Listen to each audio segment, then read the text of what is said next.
What's up, everybody? Welcome to our first of many videos on YouTube. We are here in my basement, which is soon to be our new facility. That's why we started this right down here. We just finished resealing the walls and the floor. There is so much work to come down here. We're going to be framing in the concrete edges, insulating it, running wire. We're building in some giant cages. There'll be plenty of videos as we can continue the construction and get farther on the build. You guys will be able to follow us every step of the way, so make sure you stay tuned for that. We got a lot of cool stuff that's going to be coming up on this channel. We're going to be going on some crazy herping adventures. We're going to be going to some of the biggest reptile shows in the United States. Venomous shows, of course.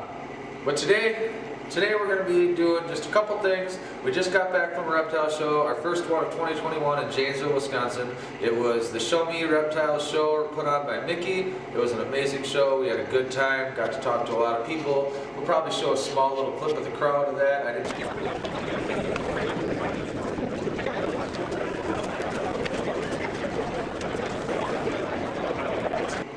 Today we have to go up and clean my cottonmouth cage because he shed and completely trashed his cage, so we're going to get that all cleared out, cleaned up, get him fresh and set up. We also have to put my gaboon viper back in his cage, and I'll show you how we safely go about actually moving a snake into a cage in the instance that we have to go hands-on on a snake, on a venomous snake. So that'll be pretty exciting. And then, last but not least, we bought a new snake today.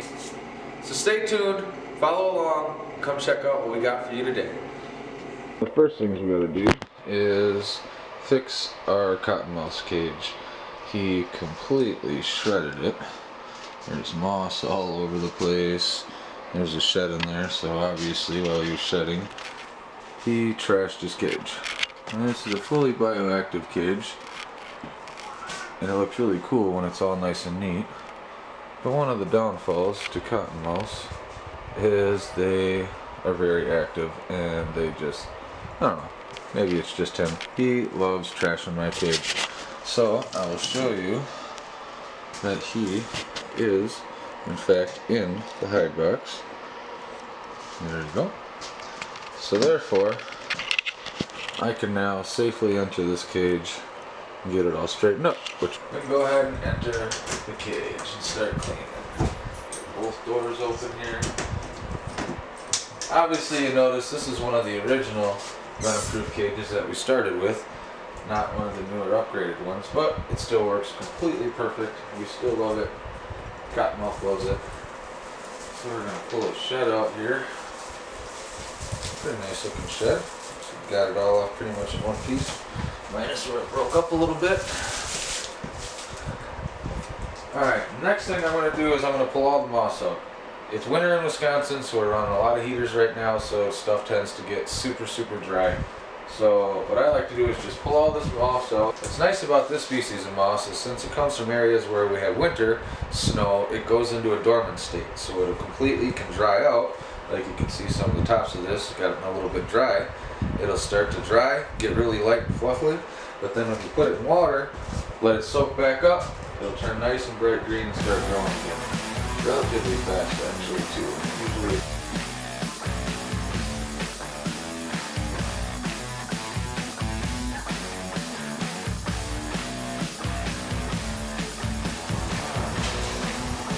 well, hello Romeo. Romeo decided to come out and say hi. You want to say hi to everyone, Romeo? Romeo is our red tegu, Argentine red. Yeah. He's such a good boy. We love you, don't we? Yeah. He loves getting the scratches on his head.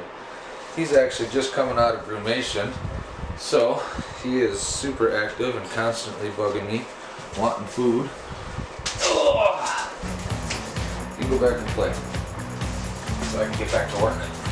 All right.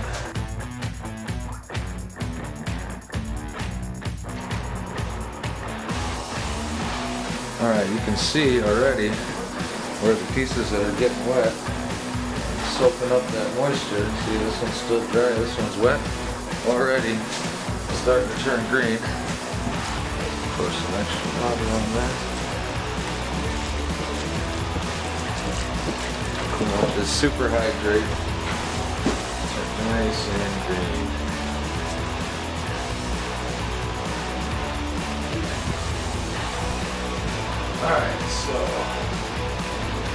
Alright, so we got it all kind of leveled out. The moss is soaking. We're going to go ahead and hydrate the bottom first before we put the moss on, so it's going to a nice moist base.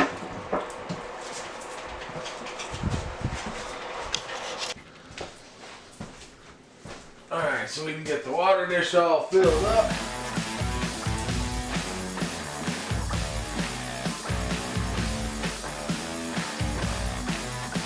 So we're going to let that warm in and soak in a little bit. We'll reshape it some.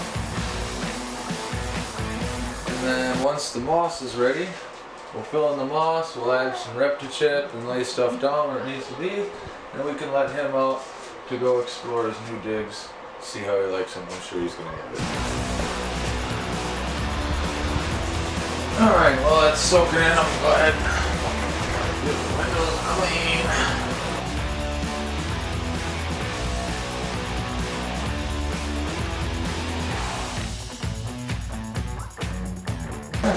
Looks pretty good.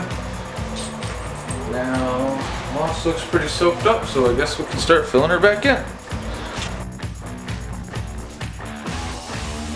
Alright, now that everything is all set and ready, hydrated on the bottom, nice how I like it. I got a nice layer of water at the bottom again. It was getting pretty low. We got the bigger water dish in there to help combat the winter dryness. We can go ahead, get the hydrated moss stuck back in there, all organized and ready to let him back out to explore his fresh cage. Then he'll probably destroy it by now.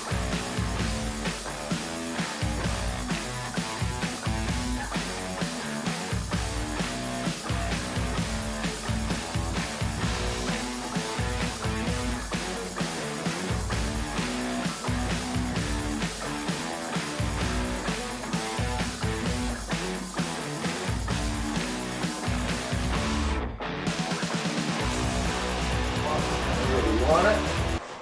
Now I'm going to go ahead, get some reptile, fill in the other side with some reptile, because with the cottonmouths you do want to have them a nice moist area wet side, big huge water dish. Then you also do want to have a dry spot for them to get up away from the water when they do want to. So I'm going to get the reptile now, fill in the extra space. Alright, I got the reptile here. We're going to go ahead and fill in the dry side.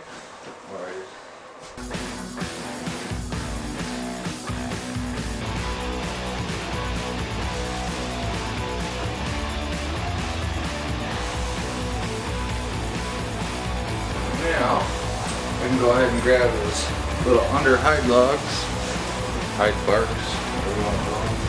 Alright, I got his hide barks here. Go ahead and lay it on that.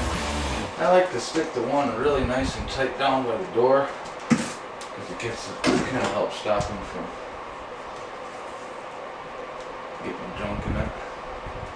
Get a little bit of character there. And there we go. His cage is ready to open him up and let him back in. So that looks pretty good. I'm liking it. So he's all back up to par, at least for a day. He loves to destroy his cage, so we shall see.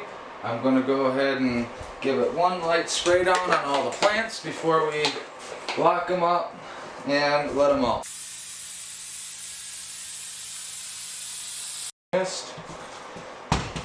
Alright, we're ready to rock and roll and let them in.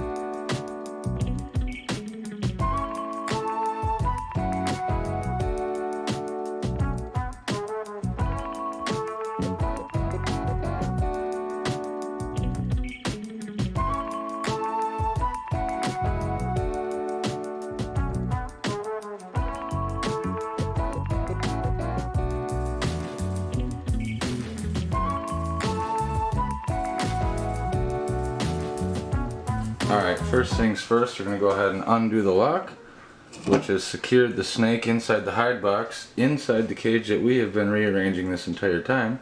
We're going to go ahead and open this up, which then just, as you can see, opened up the hide for him, so he can come out and explore.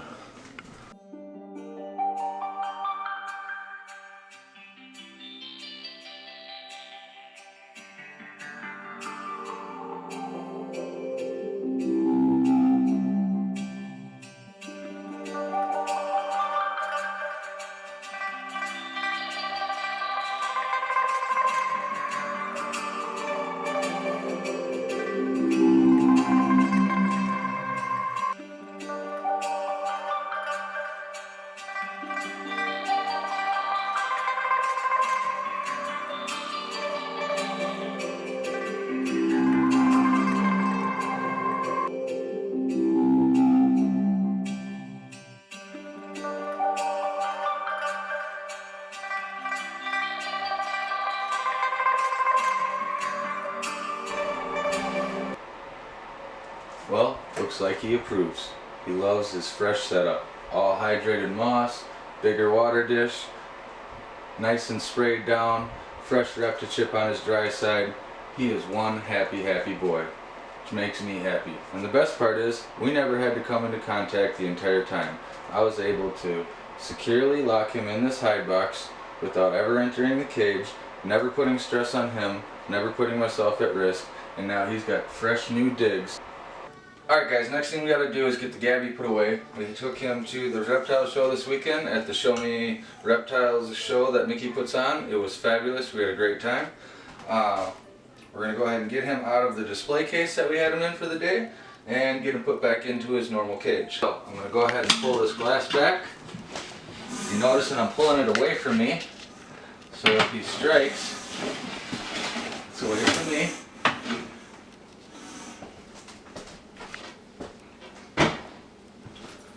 Now what I'm going to do is I'm just going to go ahead and carefully get him up.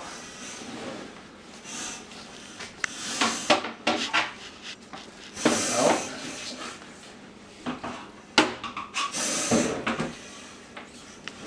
Onto the floor.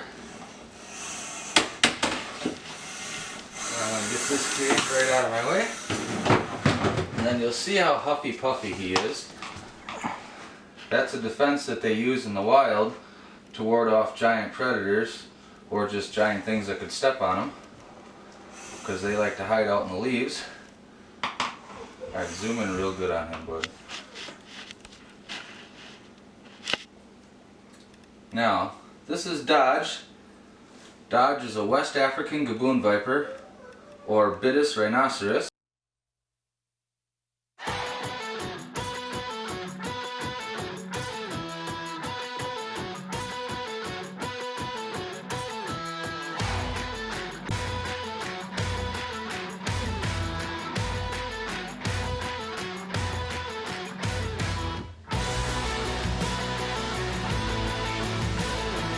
Now this is a snake that oftentimes is underestimated.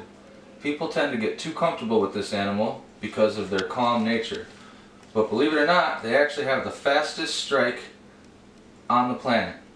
And they also have an extremely high venom yield along with giant fangs that you do not want to get hit with. That would be a bite that would definitely, calm down, would definitely not be a bite that anyone would want to take. Now he's getting puffy because he senses my large body back here, and he's just getting a little bit spooked. Now we're just going to let him kind of calm down a little bit. You're okay, bud. You're okay, bud. I'm going to get this like so behind his head. Now I like to get about a third behind their head. Kind of blocks him. Now very carefully get on his tail here, just like so, and we're going to support him all the way. We're going to lift him right up into his cage, just like so, nice and easy, watching him the whole time.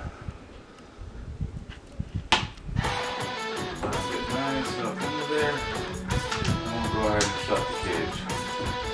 There you go.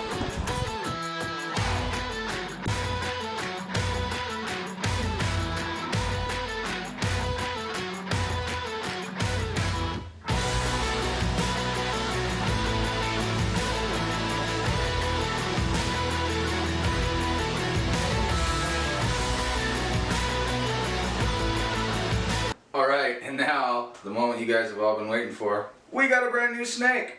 And we didn't even expect to do it. So, funny story, there's a local pet store here in town, and I love this pet store. She had a customer come in and drop off a rainbow boa, and told her it was very mean, very aggressive, biting all the time. Asked her if she could sell it for her, and she bought the snake, set it up in her store. Long story short, she calls me and asks me if I can come and identify what species of rainbow boa she had just purchased. Here is the rainbow boa. Obviously, as you can tell, this is not a rainbow boa. This is a red-tailed boa. Now, is it an interesting red-tailed boa? Absolutely. It's got very, very gray in the sides, almost as like an anery. And it also has some red markings in the head, very similar to what my het leopards have. So, honestly, I really don't know what the true genetics of this snake are because it's a random that was brought in by a lady that thought it was a rainbow boa. Obviously, none of those things are correct, but it did intrigue me enough, and it is an absolutely beautiful snake. I made a deal with the pet store, but like any new snake, when they first come in, I'm going to set them up in a very basic setup so I can keep an eye on them, make sure their health is exactly what I want, make sure they're eating good, make sure their poop looks good. And as you can see, this snake is not a mean, nasty, vicious killer. The pet store said they couldn't get anywhere near this snake without him biting them crazy. I got a basic setup here. It's just paper towel, water dish, plastic tub. We're going to keep him in there for the next couple weeks. Make sure he eats, poops, and everything's good. And then he will get a regular setup here in our facility. And